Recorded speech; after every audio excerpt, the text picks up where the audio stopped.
లక్ష్మీం క్షీరసముద్రరాజతనయాం శ్రీరంగధామేశ్వరీం దాసీభూత సమస్తదేవ వనితాం లోకైకదీపాంకురాం శ్రీమన్మందకటాక్షలబ్ధ వివత్ బ్రహ్మేంద్ర గంగాధరాం త్వాం త్రైలోక్య కుటుంబినీం సరసిజాం వందే ముకుంద ప్రియాం.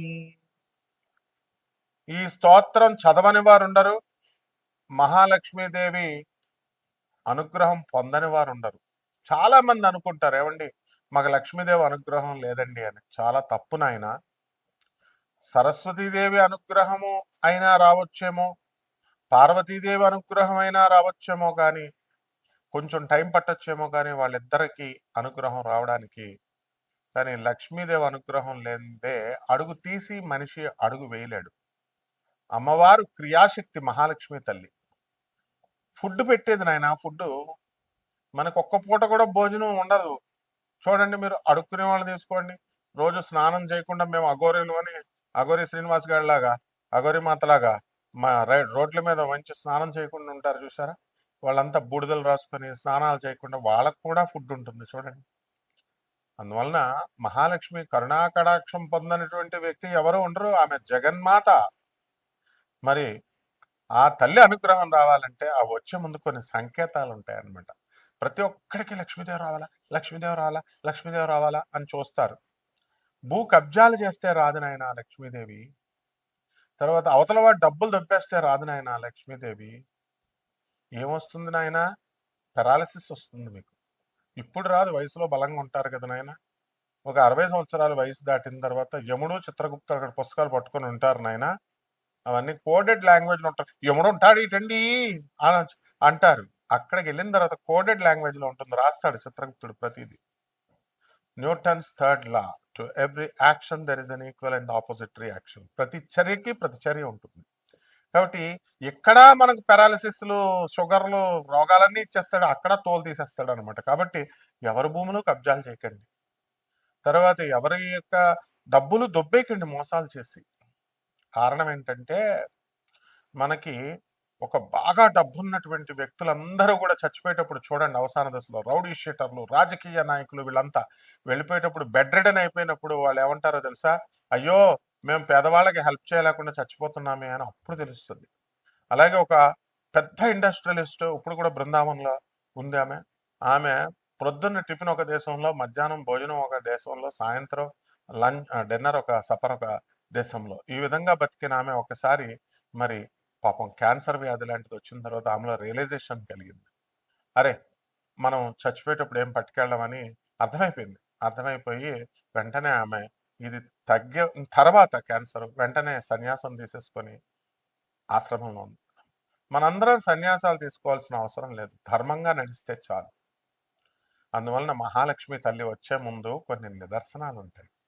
మీరు రోజు దాన ధర్మాలు చేయండి, లక్ష్మీదేవి రాకపోతే నేను రప్పిస్తా మీ ఇంటికి.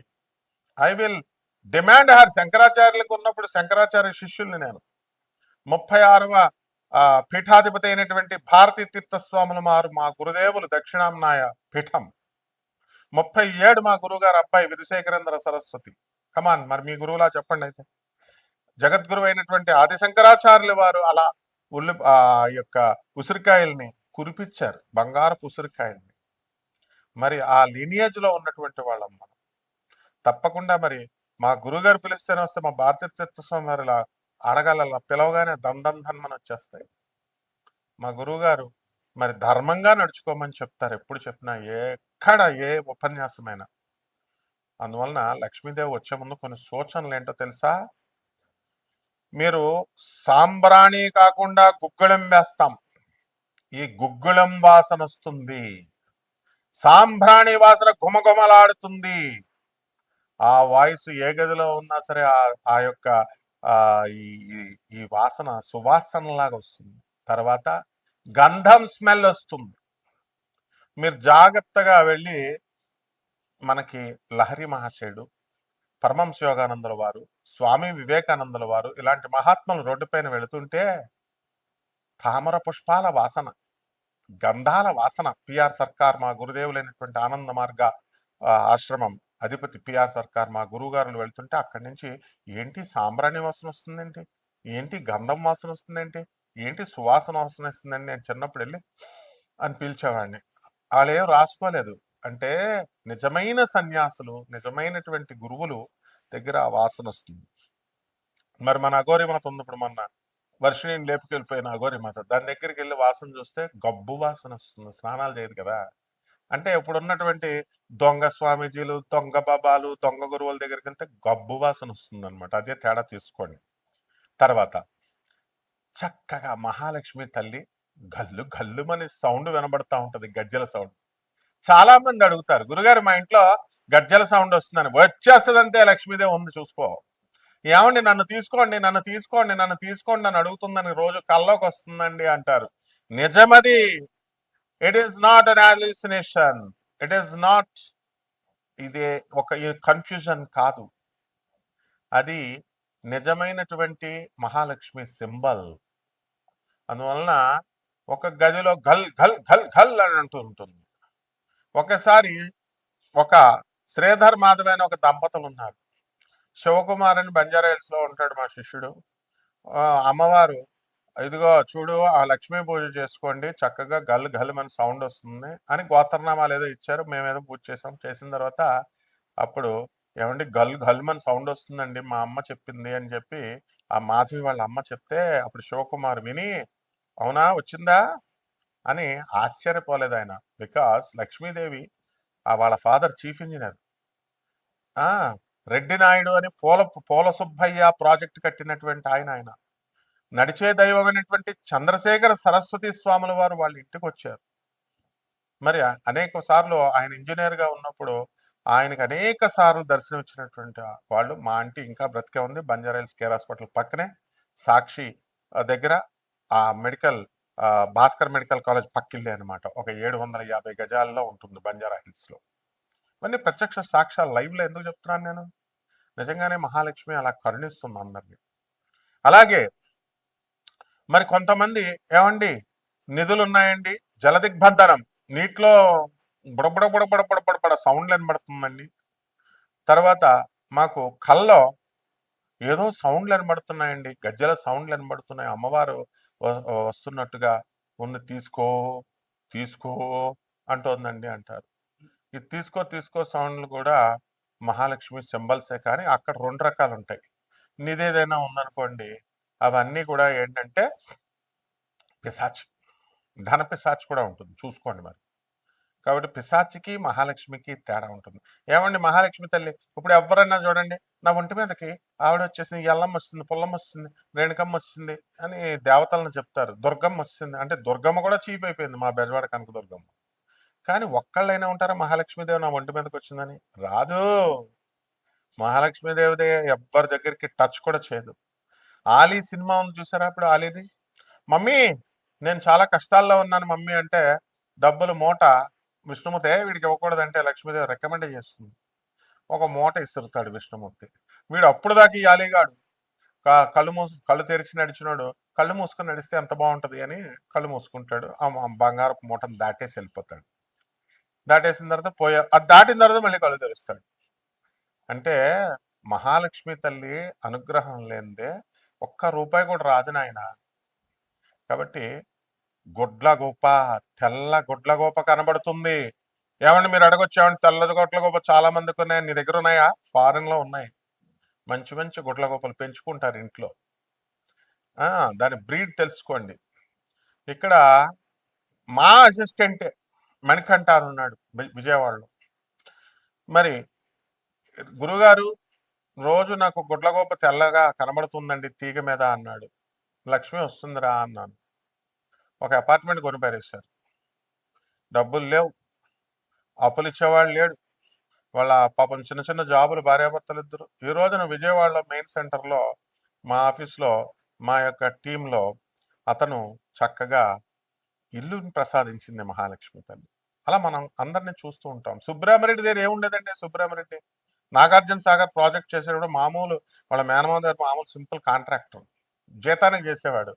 ఈరోజు సుబ్రహ్మరెడ్డి ఏంటి, కమాన్ మీకు తెలుసా? మాకు తెలుసు సుబ్రహ్మరెడ్డి మొత్తం అలా మహాలక్ష్మి అనుగ్రహం. అందుకే బిర్లా ఏం చేస్తాడో తెలుసా? టాటా బిర్లాలు వాళ్ళకి ఉండమ్మా బొట్టు పెడతా సినిమా చూసారా? అమ్మా లక్ష్మీ తల్లి నువ్వు వెళ్ళకూడదమ్మా, మనం బయటికి తలుపు తీసుకొని అంటే నేను వెళ్ళిపోతాను, ఇంకా నా టైం అయిపోయింది, మీరు రూల్స్ వయలేట్ చేశారు, నేను చెప్పిన రూల్స్ వినలేదంటుంది లక్ష్మీదేవి. ఉండమ్మా బొట్టు పెట్టేదాకా పతివ్రత వెళ్ళకూడదు కదమ్మా అంటే, అవునైతే అంటే నేను చీరాన్ని నీకు బొట్టు తెస్తానని వెళ్ళి ఆ కోడలు ఏం చేస్తుందంటే వెళ్ళి నూతులో దూకేస్తుంది. ఈ లక్ష్మీదేవికి ఇంకెవరు పెడతారు బొట్టు, నేను పెట్టేదాకా నేను వెళ్ళను అని మాట తీసుకుంది. కాబట్టి ఆ లక్ష్మీదేవి ఆ ఇంట్లో ఉండిపోయింది. ఇదే ఉండమ్మా బొట్టు పెడతా, ఇదే కాన్సెప్ట్. ఇది ఎవరి దగ్గర నుంచి తీశారంటే ఇది బిర్లా, నిశాంత్ బిర్లా, మన స్నేహితుడు నాగపూర్లో ఉంటాడు. నిర్మలా బిర్లా వాళ్ళ అమ్మగారు వాళ్ళు. ఇప్పుడు కూడా నిశాంత్ బిర్లా ఉన్నాడు. మన బిర్లా మందిర్ కట్టింది వాళ్ళే. కాబట్టి వాళ్ళ కుటుంబంలో ఉన్నటువంటి రహస్యం ఏమిటంటే ఎప్పుడు కూడా రిపేర్ వర్క్ చేస్తూ ఉండు అని. లక్ష్మీదేవి ఎప్పుడైతే వర్క్ మీ దగ్గర ఆగిపోతుందో నేను వెళ్ళిపోతాను అంది. అందుకనే బిర్లా మందిర్లో ఎక్కడో సుత్తించుకొని ఏదో రాయి కొడతా ఉంటారు. అలాగే బిర్లా ఇండస్ట్రీస్లో కానీ వాళ్ళ ఇళ్లల్లో కానీ ఏదో ఒక పని చేస్తూ ఉంటారనమాట. కాబట్టి మహాలక్ష్మి తల్లి అంత అనుగ్రహిస్తుంది నాయన.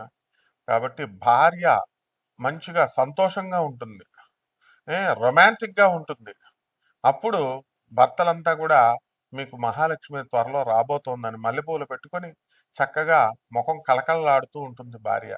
మీరు రోజు బాధేస్తుంటే ఏమొస్తుంది రా నాయన, చెప్పిచ్చేస్తుంది, మీకు పక్షవాతం వస్తుంది. అసలు ఎట్టి పరిస్థితుల్లో ఆడదాన్ని కొట్టకూడదు, ఏడిపించకూడదు. అలా వీలున్నంత వరకు అలా ఉంటే కనుక మహాలక్ష్మి తల్లి మీ ఇంటికి డెఫినెట్గా వచ్చేస్తుంది. ఇకపోతే కుంకుమ స్మెల్ వస్తుంది. ఈ పూనకాలోళ్ళు చెప్పే ఆ బ్యాచ్లు చెప్పే సింబల్స్కి వెనకండి ఆయన. వాళ్ళు ఏకంగా మేము అమ్మవారు మా ఒంటి మీదకి వచ్చేస్తుంది, అమ్మవారు మా చుట్టాలు అది ఇది అని చెప్తారు. కాబట్టి అమ్మవారితో మేము వాట్సాప్ చేస్తున్నాం ఏదో మనుషులు అనుకుంటున్నారు. అమ్మవారు వస్తుందిరా అసలు ఎక్కడైనా. అమ్మవారు వస్తే ఒళ్ళు దుమ్ములు ఇరిగిపోతాయి. విన్నావా నాయన? కాబట్టి ఈ కుంకుమ స్మెల్లు, పసుపు స్మెల్లు, మల్లెపూల స్మెల్లు, చామంతి పూల స్మెల్, గుళ్ళోకి వెళ్తే ఇప్పుడు మార్వాడీల దగ్గర ఉంటుంది గుజరాత్లో ఉన్నటువంటి సెంటెడ్ స్మెల్, ఇస్కాన్ టెంపుల్స్లో ఉంటుంది చూసారు అగరత్తులు, ఆవు పేడతో తయారు చేసి గుమగుమలాడేటటువంటి స్మెల్, ఇలాంటివన్నీ ఉంటాయి. ఒకే వీడియోలో మీకు పూర్తిగా చెప్పేసామనుకో మీరు ఎక్కువైపోద్ది అనమాట మీకు. అందువలన లక్ష్మీదేవి మళ్ళీ మనం సెకండ్ పార్ట్లో చెప్పుకుందాం ఇంకా ఏమేమి లక్షణాలు ఉంటాయో. ద్వాదశ రాశుల వారికి ఈ మహాలక్ష్మి తల్లి ఈ సంవత్సరం అంతా కూడా ఎలా వస్తుంది, ఏ రకంగా మీరు ఉంటే వస్తుంది, అసలు ఆ జాతక ఫలితాల వల్ల వచ్చే యోగాలు ఉన్నాయా లేవా అన్ని కూడా ఈ వీడియోలో మనం తెలుసుకుందాం. ధనుస్సు రాశి. ఈ ధనుస్సు రాశి వారందరికీ కూడా మహాలక్ష్మీదేవి యొక్క కరుణాకటాక్షం లభించబోతోంది. కాబట్టి వీరందరూ కూడా మనకి ధనుస్సు, మకరం, కుంభం, మీనం ఈ రాశుల్లో సంచారం చేసేటటువంటి గ్రహాలన్నీ కూడా అద్భుతమైనటువంటి ఫలితాలను మీకు ఇస్తాయి. అయితే ఇప్పుడు రవి బుధ శుక్ర రాహు శని గ్రహాలు మీకు మీనరాశిలో ఉండడము, అదేవిధంగా ఈ యొక్క కేతువు కన్యా రాశిలో ఉండడము, కుజుడు కర్కాటక రాశిలో ఉండడము, ఇలాంటి గురుడు వృషభ రాశిలో ఉండడం ద్వారా మీకు అనేకమైనటువంటి కష్ట నష్టాలు మీకు కలుగుతాయి. మరి అర్ధాష్టమంలో ఉన్నటువంటి రాహు శని గ్రహ ప్రభావాల వలన మీకు మనశ్శాంతి లోపం కలుగుతుంది, కఠినమైనటువంటి శ్రమ మీకు ఏర్పడుతుంది. ఆ విధంగా ఈ యొక్క ధనుస్సు రాశి వారికి కేతుగ్రహం అంతా కూడా మే 14, 2025 సంవత్సరం దాకా కన్యారాశిలో ఉండడం, దాని తర్వాత సింహరాశి ప్రవేశం చేయడం ఇలాంటివన్నీ కూడా జరుగుతాయి.